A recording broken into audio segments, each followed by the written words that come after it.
Продолжуваме понатаму со студиото и одиме токму на оваа тема, на скрининг процесот кој денеска и официјално започнува во земјава.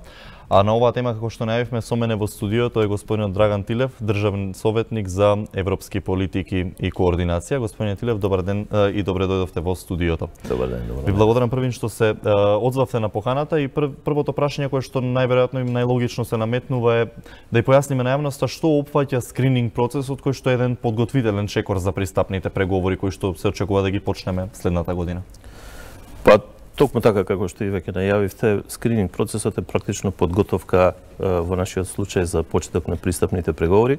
како што е познато на 25-ти Советот на ЕУ за општи работи, а веднаш на 28-ми Европскиот совет го потврди фактот дека е исцртана траекторијата за натамошниот напредок во процесот на европска интеграција на Македонија до јуни 2019 година да ги официјално започнеме пристапните преговори. Во тој контекст има и овластување или на некој начин мандат на Европската комисија да го започне скрининг процесот или скрининг преведено би значило аналитички преглед на европското законодавство и оценка на нашата усогласеност со правилата на Европската унија. Процесот денеска и официјално со посетата на господинот Хан и неговиот тим е лансирана, односно е започната. Таа ќе трае помеѓу 1 и 2 години. Таквата аналитичка проценка ќе се направи во вкупно 33 од 35 поглавја, бидејќи во 33 поглавја има соодветно европско законодавство или АКИ, регулативи, директиви и други правни прописи на Европската унија, кои што ќе треба да ги транспонираме во нашето законодавство во временскиот период на преговарање, односно на одвивањето на пристапните преговори. Така, новиот пристап на скрининг процесот, барем според искуството од земјите од регионот, е покомплициран со текот во последниве години барем. Дали очекувате дека ние ќе можеме лесно да се справиме со овој предизвик на еден покомплициран скрининг процес за разлика од нашите соседи кои што го има, како што беше Хрватска, практично со Хрватска скрининг процесот и стана покомплициран пристапот на Европската унија?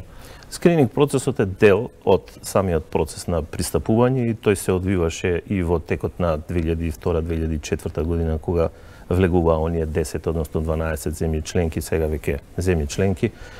потоа и Бугарија и Романија во 2004 година, 2007 година, и се применува исто така и за Хрватска 2013, односно сега во моментов и за оние земји кои преговараат, тоа се Србија и Црна Гора. Значи се работи за ист процес, за иста процедура, меѓутоа сосема коректно, точно е дека тој процес станува се покомплексен, од причина што од една страна расте АКИТО, односно европското законодавство, се зголемуваат бројот на прописите и обемот на прописите, а од друга страна пак се изоструваат критериумите во надгледувањето на транспозицијата или пренесувањето на тоа европско законодавство во нашето домашно законодавство и особено делот на имплементацијата на тоа законодавство. Значи сега се применува така наречениот нов пристап, или тој нов пристап предпоставува дека откако се направи проценка на усогласеноста на нашето законодавство и се направи проценката на тоа колку далеку, односно блиску сме до европското законодавство, се утврдуваат и така наречени одредници или бенчмаркови за отварање на поглавјата, а потоа за проценка има midterm, така наречени бенчмаркови одредници, значи времени одредници и одредници за затварање на поглавјата. Се работи значи за еден процес кој што сега, за разлика од пред можеби 10 години, е многу по-блиску мониториран, со поголема лупа на некој начин за тоа како ги транспонираме европските прописи во нашето законодавство и особено, повторувам, како ги имплементираме. Така, сега овој процес нема така наречен дедлайн, односно краен рок, може да трае, меѓутоа во Македонија ние конкретно имаме последна шанса да го фатиме нели возот до јуни, доколку сакаме да ги исполниме условите да ги стартуваме преговорите. Меѓутоа, се чини ли дека ова време е доволно за да можеме ние да го сработиме нашиот дел од работата? Процесот е процес кој што ќе одземе одреден временски период. колку временски период ќе одземе, односно колку време ќе ни треба и за овој дел на скринингот, односно аналитичкиот преглед и потоа за преговорите, ќе зависи од самите нас. Едно е политичкиот амбиент во земјата, друго е политичкиот амбиент во регионот и во Европската Унија. Меѓутоа, многу важно ќе биде колку брзо ние ќе успееме да ги транспонираме тие прописи во нашето домашно законодавство. Во таа насока дали негодувањата ќе бидат пречка од опозицијата, па и од други фактори во државата? Па кога велам дека брзината зависи и од политичкиот амбиент во земјата, имам во предвид и токму таков еден момент, ние не сме исклучок, такви моменти имало и кај другите држави, тоа е составен дел на еден демократски амбиент, но она што е особено важно е сите политички чинители да се фокусираат во еден ист правец, а тоа е ако е стратешкиот правец европска интеграција, ако е стратешкиот правец НАТО членство, тоаш сите политички структури е за очекување да не го обструираат, туку да го потикнуваат процесот и да обезбедат брза транспозиција на европското законодавство. Важно е да сите чинители, и тоа не само политичките чинители кои што се во собранието, туку и другите чинители учествуваат во самиот процес, не само во скринингот, туку потоа и во преговорите, затоа што ова е процес кој ги тангира и кој ги засега буквално сите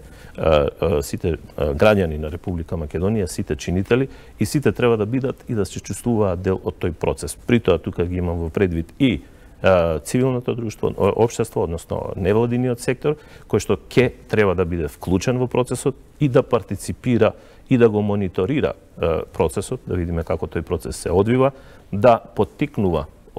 забрзување на процесот, меѓутоа и да биде одреден коректор во тоа во која насока се движи владата во тој процес и академската заедница особено, заради тоа што администрацијата во Македонија е мала и немаме доволно експертиза во сите области за да можеме да ги покриеме сите агли, би рекол, на европското законодавство и од тука ќе има неопходна потреба да ги вклучиме и академската заедница, односно универзитетите, истражувачките центри, институтите и така натаму, кои треба да бидат составен дел на овој процес и да не ги заборавиме.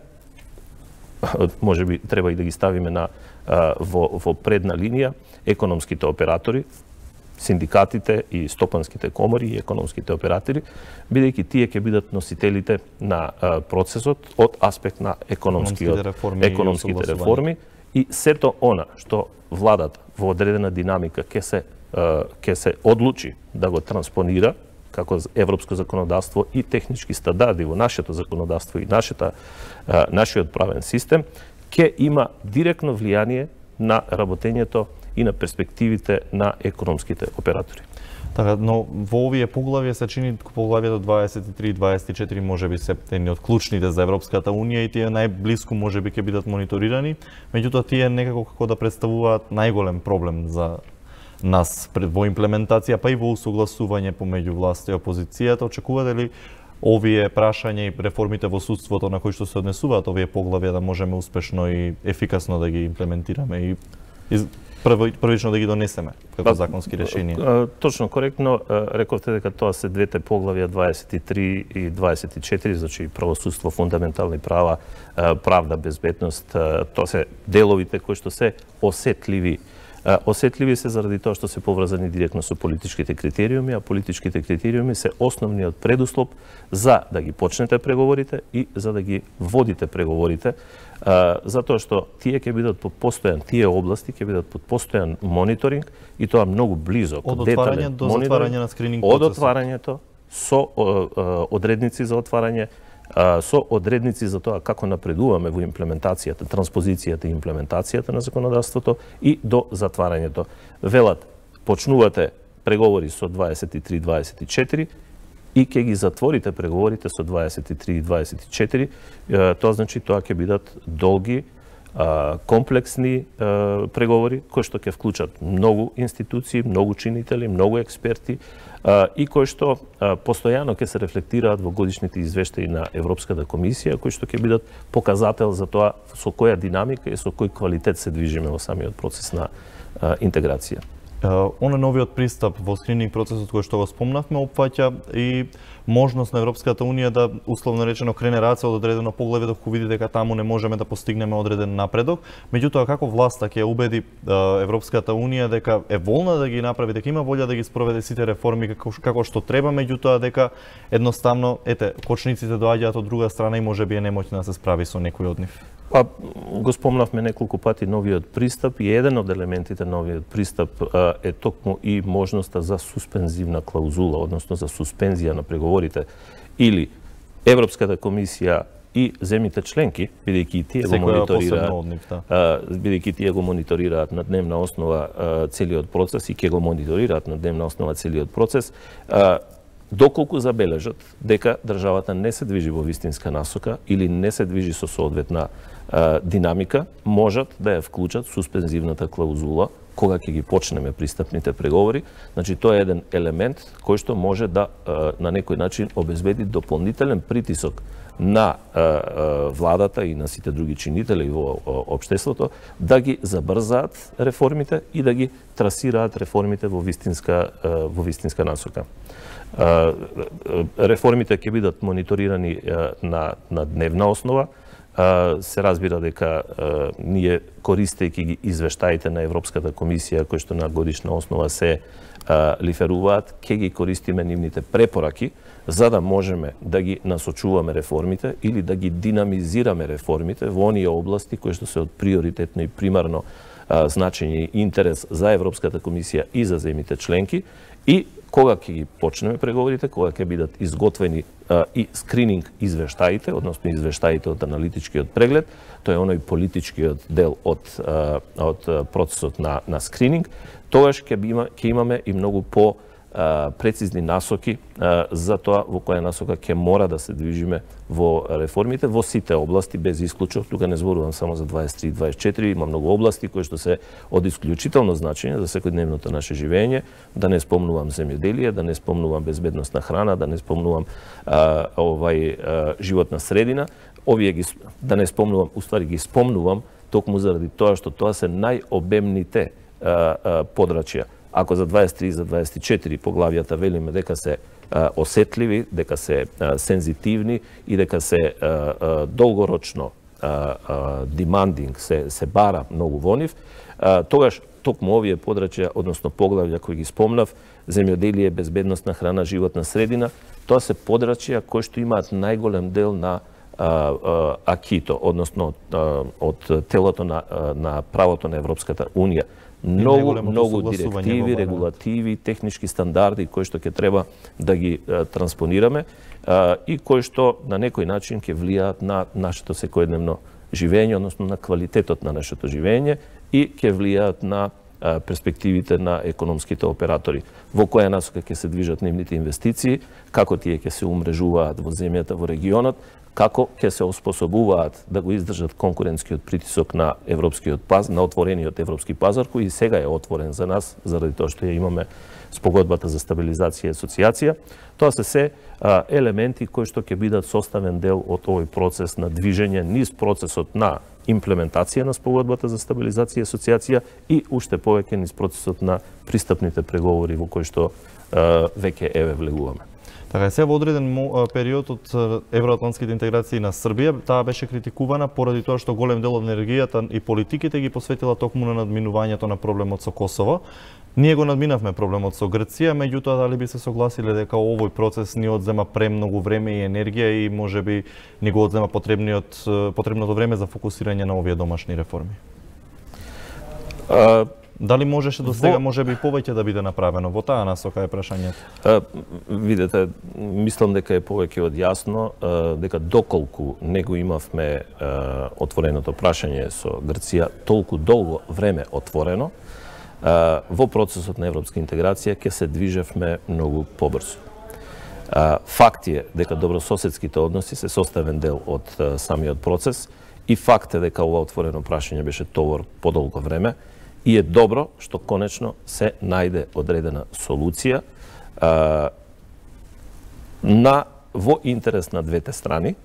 повеќе би рекол на нашата страна, затоа што тоа ја отвори можноста ние за прв пат, после толку многу години, на Советот,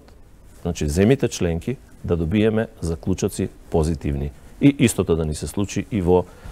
контекст на НАТО. Да, но се отвара нов простор. Сепак беа против проширувањето генерално на Унијата, можеби не против Македонија. И дали тука би се согласиле со дел од критичарите кои велат дека грешката е тука во ЕУ со тоа што проширувањето го прави во пакет, како што е случајот сега со Македонија и Албанија, а секако дека нашето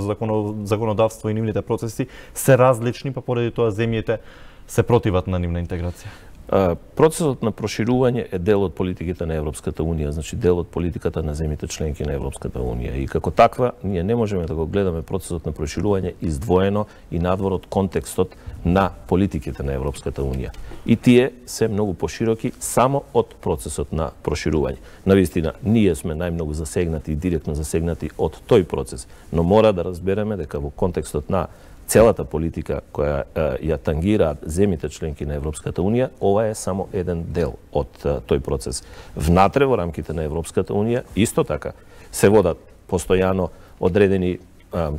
да речам во наводници, борба помеѓу земји членки за креирање или редефинирање на одредени политики. Да не ги спомнувам последните договори, преговори помеѓу Германија и Франција, желбите и интенциите на председателот Макрон, јас би рекол сосема со право да се реформира понатаму Европската Унија, за Европската Унија да стане посилна и да може полесно да се справува со предизвиците кои ги носат годините минати и идните години. Дали ќе зборуваме за финансиските, дали за прашањето на монетарната унија, дали ќе зборуваме за миграција и дали ќе зборуваме за безбедносните аспекти кои што ја тангираат и ја мачат Европската унија, ние сепак мораме да ги земеме и тие елементи во поширокиот контекст на креирањето на политиките на Европската унија и во тој контекст да го гледаме и процесот на проширување. Рековме повеќе пати и е нагласено од нашите политички лидери, сакаме посилна Европска унија, единствена Европска унија, во која што ние ќе бидеме дел и паралелно ќе се движиме во тој процес, за да можеме, кога ќе бидеме спремни, да бидеме и равноправен чинител во рамките на Европската унија, затоа што не е целта само да станете членка на Европската унија, иако е тоа еден од приоритетните таргети, меѓутоа кога ќе станете членка, треба да бидете активен чинител во креирањето и градењето на политиките на Европската унија. Само тогаш ќе се чувствувате равноправен и тогаш ќе бидете навистина фактор, иако сме мала држава. Тоа е предноста на малите држави во рамките на Европската унија, можат да станат дел од креирањето на европските политики, а европската политика е глобална политика која се препознава и на глобална сцена. Така, за крај би ве прашал во однос на последните измени во македонско-руските односи, дали и вие сте убеден како и премиерот Зоран Заев денеска што изјави дека последниве случувања на никој начин не можат да го отежнат нашето интегрирање во Европската унија и НАТО? Нашето интегрирање во Европската унија и НАТО е